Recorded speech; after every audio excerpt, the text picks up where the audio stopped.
मैं विजय को अपना छोटा भाई मानती हूँ और वह मुझे दीदू बुलाता है। मैं तो उसे सलाह दूंगी।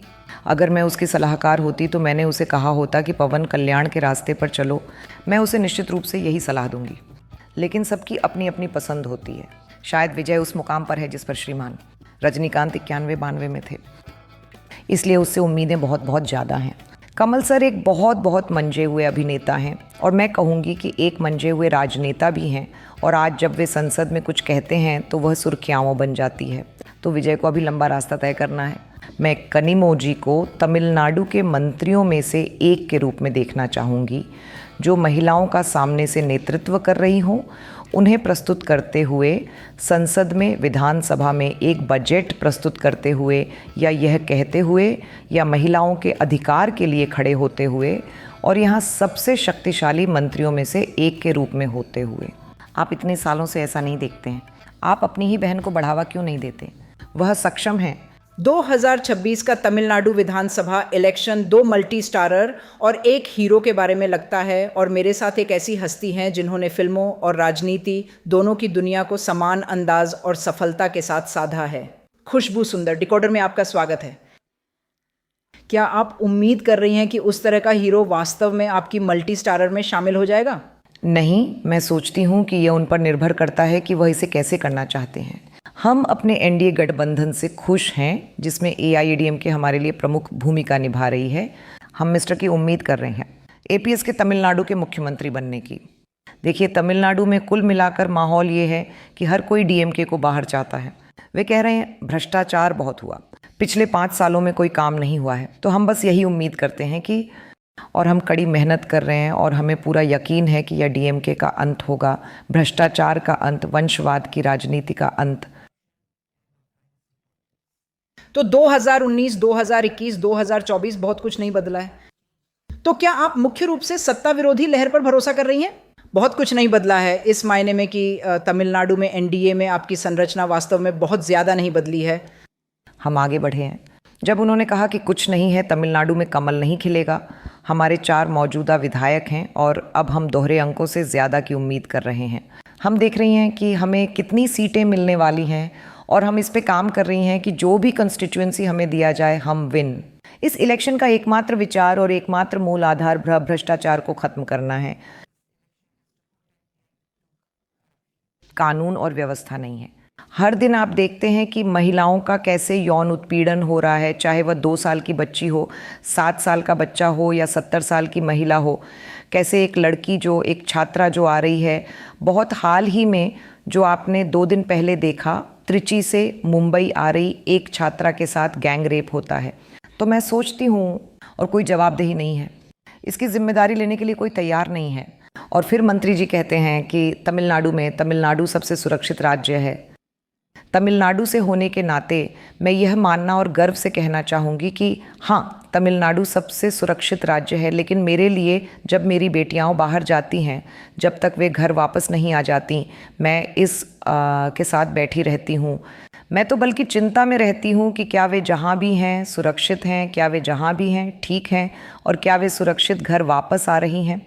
तो अगर मुझ जैसी कोई विशेषाधिकार प्राप्त व्यक्ति इस तरह की असुरक्षाओं से गुजरती है, तो सोचिए कोई जो बिल्कुल ही अलग स्तर पर है, तमिलनाडु के एक अलग हिस्से में, वे किस तरह की असुरक्षा और डर के माहौल में रहते होंगे। तो आप बात कर रहे हैं महिलाओं की सुरक्षा, लड़कियों की सुरक्षा, कानून और व्यवस्था की, और उनका जवाबी तर्क है कि देखिए, आपने एलपीजी की कमी पैदा कर दी। अगर वे यह नहीं समझते कि दुनिया कैसे काम कर रही है, अगर वे हो रहे युद्ध के क्रम को नहीं समझते, और अगर वे अब भी कहते हैं कि बीजेपी की वजह से एलपीजी की कमी है, तो यह बस दिखाता है कि वे कितने सतही सोच वाले और कितने अशिक्षित हैं कि वे दुनिया की राजनीति और नीतियों को नहीं समझते।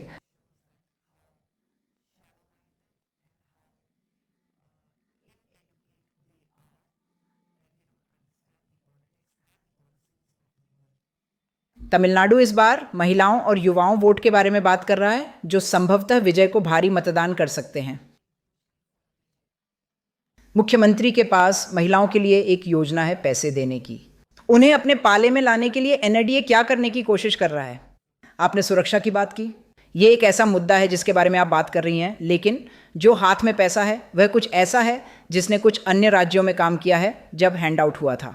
देखिए, हम नीतियों में विश्वास करती हैं, हम लोगों के लिए काम करने में विश्वास करती हैं। जब से प्रधानमंत्री आए हैं 2014 से प्रधानमंत्री नरेंद्र मोदी जी के रूप में, हमने देखा है कि महिलाओं के लिए कितनी नीतियां लाई गई हैं, सभी धार्मिक सीमाओं के पार, जिसे विपक्ष हमेशा यह बताने की कोशिश करता है कि यह एक विशेष धर्म से संबंधित है।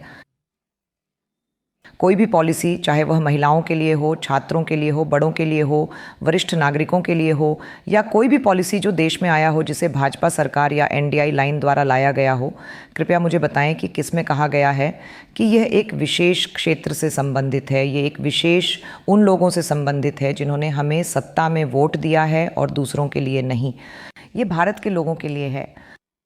इस देश का हर नागरिक वास्तव में उन नीतियों का लाभ उठाता है जो लाई गई हैं। सबसे निचले 5 से शीर्ष 3 तक निश्चित रूप से हमने पिछले 12 वर्षों में कुछ अच्छा किया है कि देश इतनी नाटकीय रूप से, इतनी तेज़ गति से बढ़ रहा है और एक ऐसे क्रम में आगे बढ़ा है जहां विश्व स्तर पर आज भी युद्ध के चलते संयुक्त अरब अमीरात के मंत्री कहते हैं कि अगर प्रधानमंत्री उनसे बात करें तो हम युद्ध रोक सकते हैं। तो आपके पास आपके राष्ट्र के एक विश्व स्तर पर सम्मानित नेता हैं, तो निश्चित रूप से वे कहीं ना कहीं कुछ सही कर रहे हैं। और अगर विपक्ष इस बात से अंधा है तो मैं कहूँगी कि यह एक बहुत ही चयनात्मक स्मृतिलोप और अंधापन है जो उनके पास है। लेकिन जब चीज़ें लोगों को चुभती हैं, चाहे वह एलपीजी गैस की कमी हो या कुछ और, तो क्या वह एक नैरेटिव, एक राजनीतिक नैरेटिव बन रहा है जो जाहिर तौर पर लोगों के साथ एक भावनात्मक जुड़ाव, लोगों के साथ एक अनुनाद पैदा करेगा? लोग समझते हैं, वे इसे आगे बढ़ाने की कोशिश कर रहे हैं। मैंने कुछ कांग्रेस के लोगों को एलपीजी गैस लेकर सिर पर रखकर घूमते हुए देखा है। तो जब कांग्रेस थी तो स्मृति ईरानी एलपीजी गैस लेकर सड़क के ठीक बीच में बैठी थी। जब कीमतें बढ़ गई थीं और उस समय कोई युद्ध नहीं था तो हम भी उस बात को सामने रख सकती हैं। लेकिन हम तू मैं नहीं सुनने वाली हैं। हम उस बहस और उस तर्क में नहीं पड़ने वाली हैं। हम काम कर रही हैं, हम उन पर प्रतिक्रिया नहीं दे रही हैं, क्योंकि हम जानती हैं कि वे जो कर रहे हैं वह बिल्कुल मूर्खतापूर्ण है और हम लोगों के लिए काम कर रही हैं, कोई कमी नहीं है। हम जिस बारे में बात कर रही हैं वह ये है कि कैसे वे एक बहुत ही घबराहट पैदा करने वाली, आप जानते हैं, परिस्थितियां बनाने की कोशिश कर रहे हैं और लोगों के बीच वह डर। लेकिन आप पहले 2 दिन देखिए जहां पेट्रोल बंकों पर लाइनें लगी थीं और भारी भीड़ थी। अब सब शांत हो गया है क्योंकि लोग समझते हैं कि पेट्रोल या डीजल की कोई कमी नहीं है। क्या आपको लगता है कि डीएमके इसकी योजना बना रही थी? डीएमके हवा देती है, ईंधन रखती है, क्योंकि उनके लिए अभी करो या मरो की स्थिति है। अगर वे विन तो वे ठीक हैं, अगर वे लूज ये इलेक्शन तो ये डीएमके का अंत है। वे ये बहुत अच्छी तरह जानते हैं। अगले 5 साल मुझे नहीं लगता कि डीएमके बच भी पाएगी। तो उनके लिए यह करो या मरो वाली स्थिति है। तो वे हर पैंतरा खेलेंगे, वे हर संभव झूठा नैरेटिव बनाने की कोशिश करेंगे किसी तरह की सहानुभूति हासिल करने के लिए। लेकिन तमिलनाडु के लोग इतने समझदार हैं कि वे समझते हैं, और हमारे यहाँ बहुत से पढ़े लिखे लोग हैं जो समझते हैं कि यह काम नहीं करने वाला है। आप विजय और उनकी टीवीके का आकलन कैसे करते हैं? इन चुनावों पर उनका क्या प्रभाव पड़ने वाला है? तो हमें इंतज़ार करना होगा और देखना होगा। मैं बहुत स्पष्ट रूप से कहती हूँ कि भीड़ आपको वोट विन नहीं देने वाली है। वे आपको इलेक्शन विन नहीं करवाएंगे या आपके लिए वोट नहीं जुटाएंगे। हाँ जी, हम कहते हैं कि जो हम देख रहे हैं वह ये है कि वह डिसरप्टर की भूमिका निभा सकते हैं, लेकिन फिर जब तक लोग वोट और जब तक आपको नतीजे नहीं मिल जाते आपको पता नहीं चलता। यही हुआ था जब तेलुगु के प्रमुख अग्रणी अभिनेताओं में से एक ने, आप जानते हैं, अपनी पार्टी लॉन्च की थी और हमने भारी भीड़ देखी और उन्होंने कहा बस हो गया। यह कांग्रेस का अंत है। लेकिन फिर दुर्भाग्य से उन्होंने चुनावों में अच्छा प्रदर्शन नहीं किया। ऐसा ही हुआ था जब विजयकांत आए थे। वे जीते लेकिन फिर वे इसे कायम नहीं रख पाए। तो फिर से तमिलनाडु के ही कुछ अन्य अभिनेता जब वे राजनीति में आए तो वे इसे कायम नहीं रख पाए। तो मुझे लगता है, तो क्या हमें इसे चिरंजीवी टेम्पलेट और पवन कल्याण टेम्पलेट कॉल करना चाहिए? और क्या आप पवन कल्याण टेम्पलेट की वकालत कर रहे हैं? अगर आप मुझसे पूछें तो मैं विजय को अपने छोटे भाई की तरह मानती हूँ और वह मुझे दीदी कहता है। मैं तो उसे सलाह दूंगी। अगर मैं उसकी सलाहकार होती तो मैं उसे कहती पवन कल्याण के रास्ते पर चलो। मैं उसे निश्चित रूप से यही सलाह देती।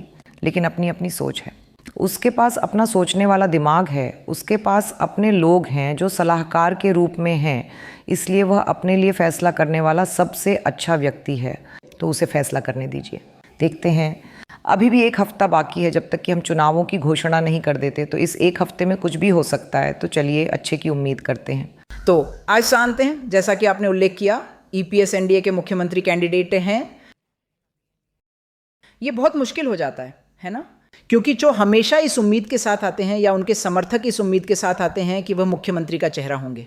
मुझे लगता है कि पार्टी में यहाँ और दिल्ली में वरिष्ठ लोग उस पर एक कॉल लेंगे, लेकिन हम बहुत स्पष्ट हैं कि ईपीएस मुख्यमंत्री कैंडिडेट हैं और हम चाहेंगे, क्योंकि हमने तमिलनाडु को उनके शासन में फलते फूलते बेहतर करते देखा है। जब वह 2021 से मुख्यमंत्री थे तो हमने देखा है कि कैसे, मेरा मतलब है 19 से, हाँ 21 से, तो इस रास्ते मिशन हमने देखा है कि उन्होंने कैसे कैसे काम किया। लेकिन 21 से तमिलनाडु में हमने जिस तरह का पतन देखा है जब से डीएमके सत्ता में आई है, मुझे लगता है लोगों को सोचने की ज़रूरत है कि क्या वे डीएमके को सत्ता में वापस वोट करना चाहते हैं। और एक एक नागरिक के रूप में, जैसे मैं खुद को एक पूरी तरह से दक्षिण भारतीय या तमिलनाडु की नागरिक कॉल, तो मेरे लिए मैं किसी भी दिन ईपीएस के लिए वोट करूँगी। आप बेशक किसी ऐसे व्यक्ति का उदाहरण हैं जिसने खुद को इतनी अच्छी तरह से एकीकृत कर लिया है कि अगर कोई अन्य उत्तर भारतीय राज्य आप पर दावा करे तो तमिलियन कहेंगे नहीं, वह हमारी है। लेकिन बीजेपी पर अभी भी एक बाहरी पार्टी का टैग लगा हुआ लगता है। क्या ऐसा है? बाहरी पार्टी नहीं, हमें गहराई तक पैठ बनाने में कुछ समय लगेगा, लेकिन हम भविष्य में तमिलनाडु जीतने का सपना ज़रूर देखते हैं। और हम समझते हैं कि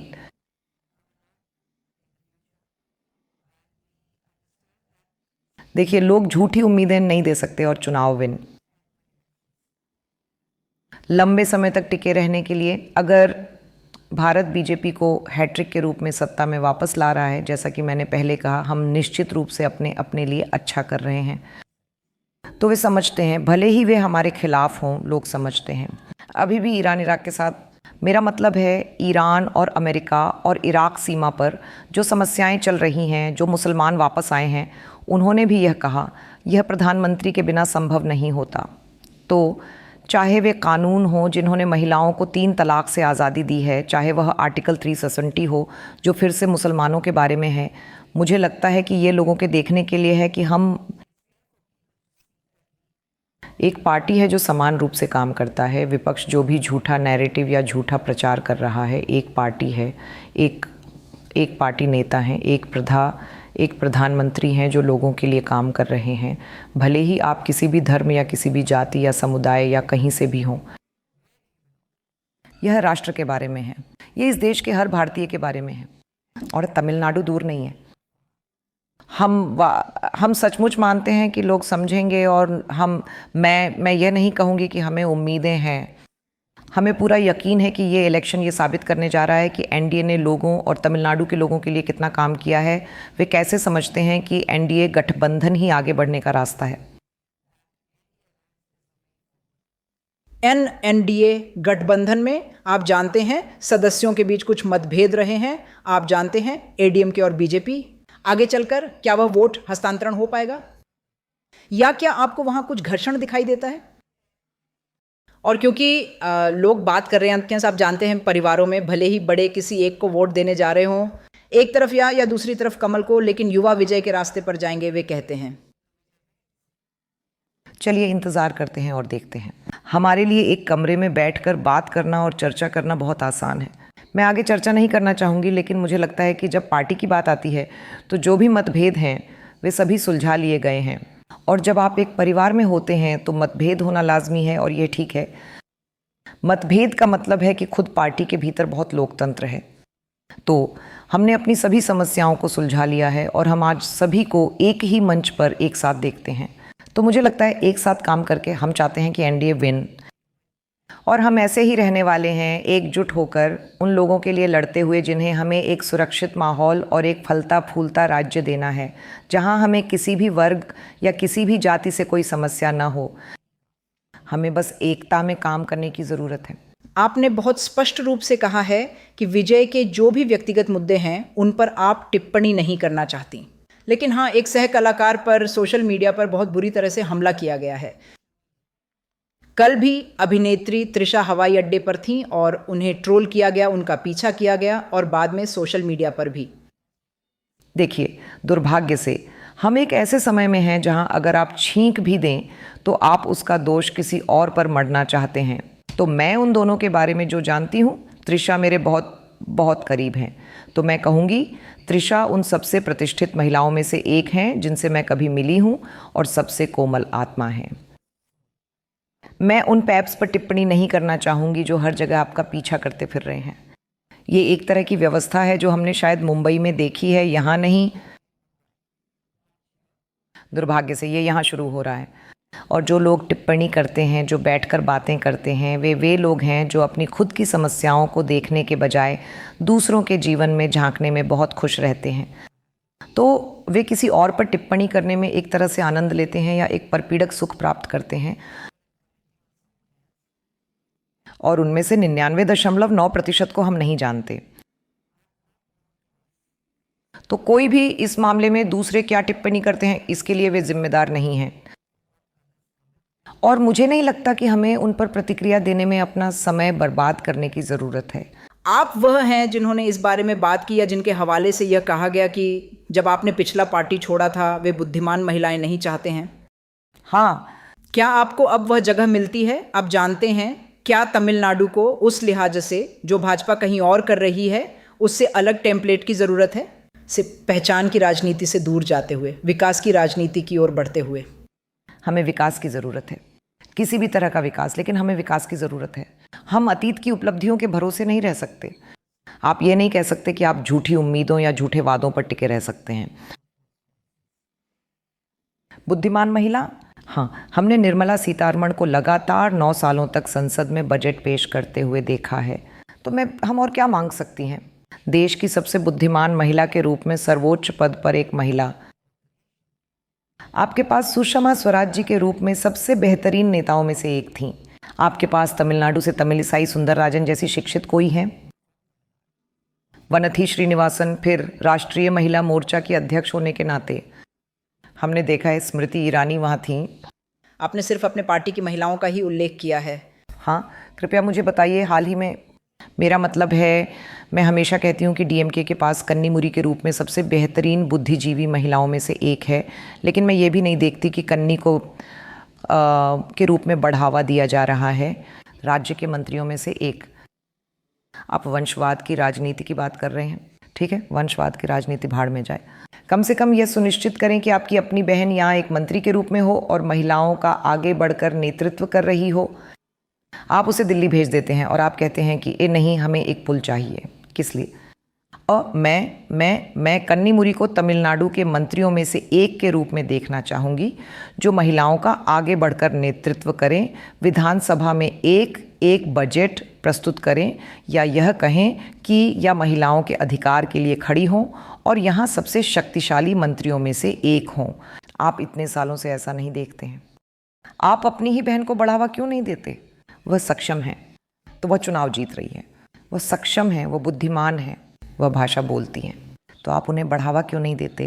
तो मेरा मतलब है डीएमके की बुनियादी पितृसत्तात्मक और पदानुक्रमित मानसिकता जारी है और यही बात कांग्रेस के साथ भी है। कृपया मुझे एक नेता का नाम बताइए। तब आपके पास शीला दीक्षित जी थीं या आपके पास अंबिका सोनी जी थीं? कृपया मुझे हाल ही में किसी ऐसे व्यक्ति का नाम बताइए जो संसद में बोल भी सकता हो। क्या आपने प्रियंका गांधी को छोड़कर, फिर से ये राजनीति का एक राजवंश है, क्या आप किसी भी महिला सांसद को संसद में बात करते हुए भी देखते हैं? नहीं, वे नहीं करती। ये एक बहुत ही लिखा हुआ नियम है कि कौन बोलेगा, किसे देखा जाएगा, किसे सुना जाएगा। यह एक परिवार है जो बाकी सब कुछ करेगा। हर किसी को चुप रहने की ज़रूरत है। शशि थरूर जैसे व्यक्ति को भी चुप रहने के लिए कहा गया है। 1000 लाइट्स, उसने आपको क्या सिखाया और इस इलेक्शन के लिए क्या है, आपकी क्या योजना है? आप चुनाव लड़ेंगे? मुझे नहीं लगता कि मैं चुनाव लड़ूंगी, लेकिन मेरा मतलब है मैं इसे पार्टी पर छोड़ती हूँ। हमने यह तय नहीं किया है कि प्रतियोगी कौन है, हमें कौन से निर्वाचन क्षेत्र मिलने वाले हैं और हमें कितनी सीटें मिलने वाली हैं। हमारी अभी भी बातचीत चल रही है, तो यह सब पार्टी पर निर्भर करता है। जैसा कि मैंने कहा, ये चेहरे नहीं है कि मैं ये नहीं कह सकती कि मैं चुनाव लड़ना चाहती हूँ इसलिए आप मुझे एक पद दे दें। नहीं, मुझे लगता है कि पार्टी को विन करने की ज़रूरत है, गठबंधन को विन करने की ज़रूरत है। तो जो कोई भी है वो चेहरे जो वोट ला सकते हैं। मैंने हमेशा कहा है कि जनता नहीं कर सकती। अगर जनता वोट दिला सकती तो मैं 1000 लाइक जीत गई होती। अगर जनता, आप जानते हैं, वोट ला सकती तो कमल हासन को जीतना चाहिए था। अगर जनता वोट ला सकती तो विजयकांत को फिर से जीतना चाहिए था। वह नहीं जीते, तो इसमें समय लगता है। तो जनता आपको वोट नहीं दिला सकती। लोगों, विकास आपको वोट दिलाएगा, पार्टी में विश्वास आपको वोट दिलाएगा। तो अब 5 सालों में समय बदल गया है, तो मुझे यकीन है कि अगर पार्टी कहता है आपको चुनाव लड़ना है तो मैं चुनाव लड़ूंगी। लेकिन मैं यह नहीं कह रही हूँ या नहीं मैंने यह कहा है, नहीं नहीं नहीं, मुझे निश्चित रूप से चुनाव लड़ना है, इसलिए मैंने एक कॉन्स्टिट्यूएंसी की पहचान कर ली है और मैं वहाँ से काम करने जा रही हूँ। नहीं, मैं चुपचाप रही हूँ और मैं पार्टी के लिए काम कर रही हूँ जब भी उन्होंने मुझे ऐसा करने के लिए कहा है। तो मैं ऐसी कोई नहीं हूँ जो इस तरह के विचार रखती हो कि अगला इलेक्शन, अगर अभी नहीं तो शायद संसदीय इलेक्शन, तो मैं अब काम करना शुरू कर दूंगी। मैं बीज बोना शुरू कर दूंगी और मैं एक कॉन्स्टिट्यूएंसी पे काम करने जा रही हूँ। नहीं, मैं पार्टी के लिए काम करती हूँ, अपने लिए नहीं। मैं अपने व्यक्तिगत विकास को नहीं देख रही हूँ। प्रचार, सुर्खियाँ, कवर पेज की कहानियाँ, साक्षात्कार, मैंने ये सब किया है, सब देखा है राजनीति में आने से पहले ही। तो मुझे लगता है कि मैं पार्टी के फैसले का इंतज़ार करूंगी और मुझे लगता है कि वे सबसे अच्छे लोग हैं, वरिष्ठ नेता ये तय करने के लिए सबसे अच्छे लोग हैं कि किसे कहाँ से चुनाव लड़ना है। मैं यहीं पर बात खत्म करने वाली थी, लेकिन क्योंकि आपने कमल हासन का जिक्र किया, मुझे आपसे ये पूछना ही होगा। आपने कमल हासन और विजय दोनों को देखा है, जिन्होंने राजनीति में भी बहुत कोशिश की। आपको नेताओं के रूप में उन दोनों की शैली में क्या अंतर दिखता है? अभिनेताओं के रूप में नहीं, बल्कि नेताओं के रूप में। बिल्कुल वैसा ही जैसा आप उन्हें अभिनेताओं के रूप में देखते हैं। शायद विजय उस मुकाम पर हैं जो मिस्टर रजनीकांत 91-92 में थे, तो उनसे उम्मीदें बहुत बहुत ज़्यादा हैं। कमल सर एक बहुत बहुत मंजे हुए अभिनेता हैं और मैं कहूँगी एक मंजे हुए राजनेता भी। तो मैं नहीं सोचती कि हमारे लिए विजय की कमल सर के साथ कंपेयर करना भी सही होगा। कमल सर बहुत ज़्यादा सीनियर हैं और आज जब वे संसद में बोलते हैं तो वह सुर्खियाँ बन जाती हैं। तो उससे विजय को अभी बहुत आगे जाना है। हमारे लिए दोनों की कंपेयर करना बहुत गलत होगा। मुझे लगता है कि सीनियर्स अपनी जगह पर हैं और जूनियर्स को अभी उन तक पहुंचना है, तो उन्हें सीखने दें, सही और गलत सीखें। हम सब गलतियां करते हैं। तो मैं सोचती हूँ कमल सर या किसी भी वरिष्ठ राजनेता को देखकर विजय के लिए यह सही समय है कि वे क्या करें और क्या न करें सीखें, या जो आपने सीखा है उसे भुलाकर फिर कुछ नया सीखें। वे हमेशा कहते हैं कि सफल होने के लिए आपको कुछ सीखने से पहले कुछ भुलाना पड़ता है। तो अगर विजय को लगता है कि वे कुछ गलत कर रहे हैं तो कृपया जो आप पहले ही सीख चुके हैं उसे भुला दें और कुछ नया सीखें। तो मैं कमल सर और विजय की कंपेयर नहीं करूँगी।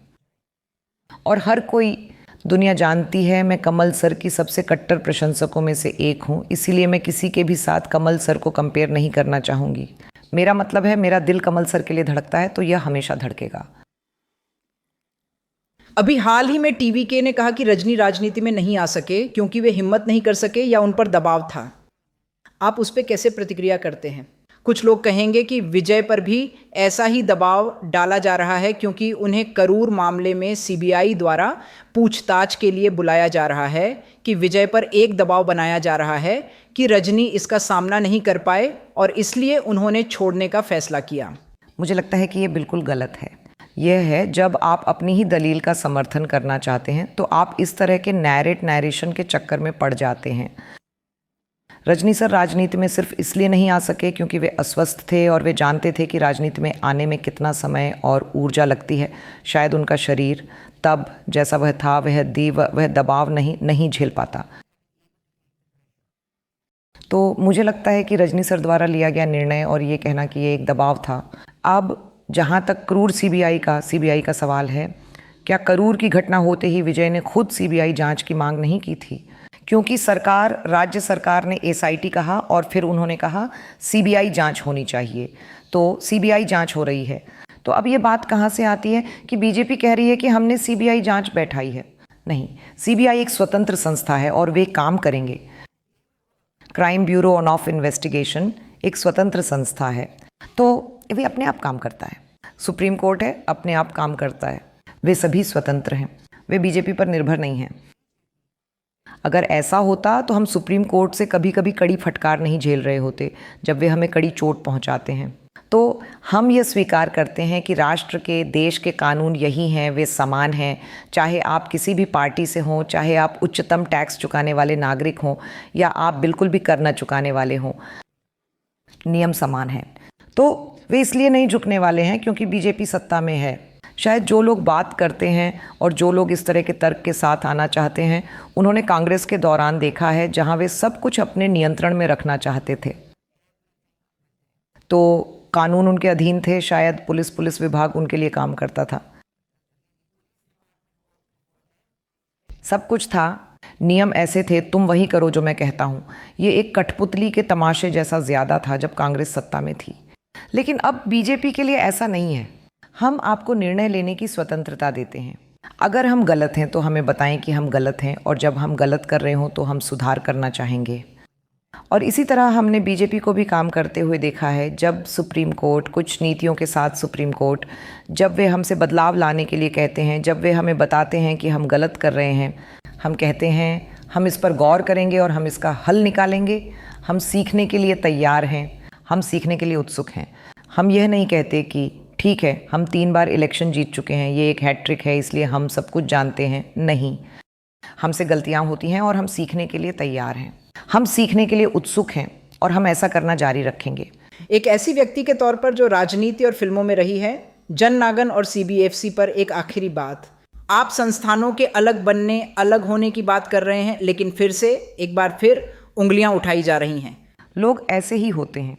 इसलिए मैंने आज कहा कि अगर कहीं कोई बच्चा छींक भी दे तो वे कहेंगे कि बीजेपी जिम्मेदार है, क्योंकि हवा साफ़ नहीं है, क्योंकि बीजेपी ने यह सुनिश्चित किया है कि आप जानते हैं उन्होंने हवा में पोल्यूशन भर दिया है।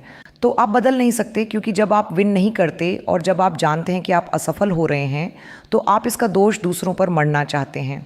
बीटी, आप अपनी असफलताओं के लिए दोष देना चाहते हैं, आप अपनी असफलताएं दूसरों पर डालना चाहते हैं। और इसी तरह मैं विपक्ष को काम करते हुए देखती हूँ कि अपनी हर विफलता के लिए वे कहते हैं कि बीजेपी जिम्मेदार है। लेकिन मैं चाहूँगी, मेरा मतलब है मैं इस अवसर का लाभ उठाना चाहूँगी और मिस्टर राहुल गांधी, आप जानते हैं, हमें सक्रिय रखने और हमारा मनोरंजन करने के लिए और बहुत अप्रत्यक्ष रूप से भाजपा के सबसे प्रखर प्रवक्ता के रूप में काम करने के लिए बहुत बहुत धन्यवाद। बहुत बहुत शुक्रिया। हमेशा की तरह आपसे बात करके खुशी हुई और शुभकामनाएं। हम उम्मीद करेंगे कि आप चुनाव लड़ेंगी और निश्चित रूप से आप सिर्फ भाजपा की ही नहीं बल्कि खुद एनडीए की एक चमकती सितारा होंगी। आपका बहुत बहुत शुक्रिया। धन्यवाद। तो ये थी खुशबू सुंदर अपने सबसे बेबाक रूप में, जैसी वे हमेशा होती हैं, और देखने के लिए आपका बहुत बहुत धन्यवाद।